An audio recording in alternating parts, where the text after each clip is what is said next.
And here is part 2 or part 3, I'm not sure.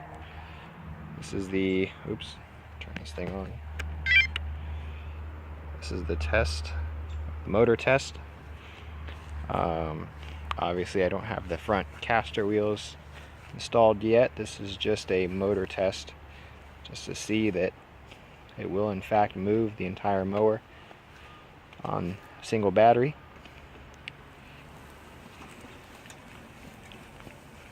Which it does. And obviously, as you can tell, it won't turn due to the fact that there's no casters. But I promise you, those two individual motors back there are strong enough to turn everything. Like I said in my first video, I'm going to be fashioning a bracket to mount the battery.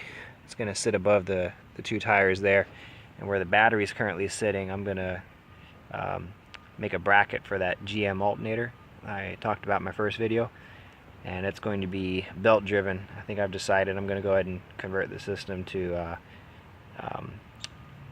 not the V belt, but the ribbed belt. Just think it'll be more reliable, better traction. I don't think I'll be using all of the alternator's capacity, but I'd rather a stronger, I almost said it again. What did I say? I'm not even sure. I don't want the V belt, I want the ribbed belt. So I'll be leaving the alternator the way it is, but then converting the pulley on the lawnmower to something different. So that's it. For now, yes, I know I'm not using the remote.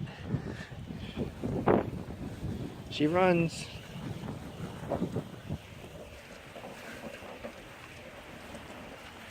Kind of curious how fast it's moving. I'm going to figure out the speed one day. Anyway, till next time. Sorry, this is too cool.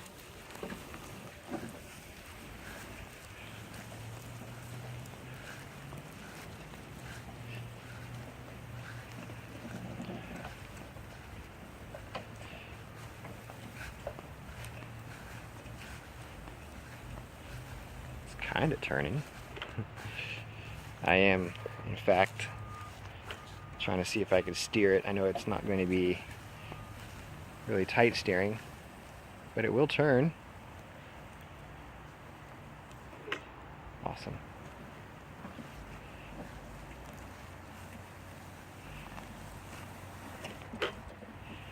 Awesome. All right. Till next time.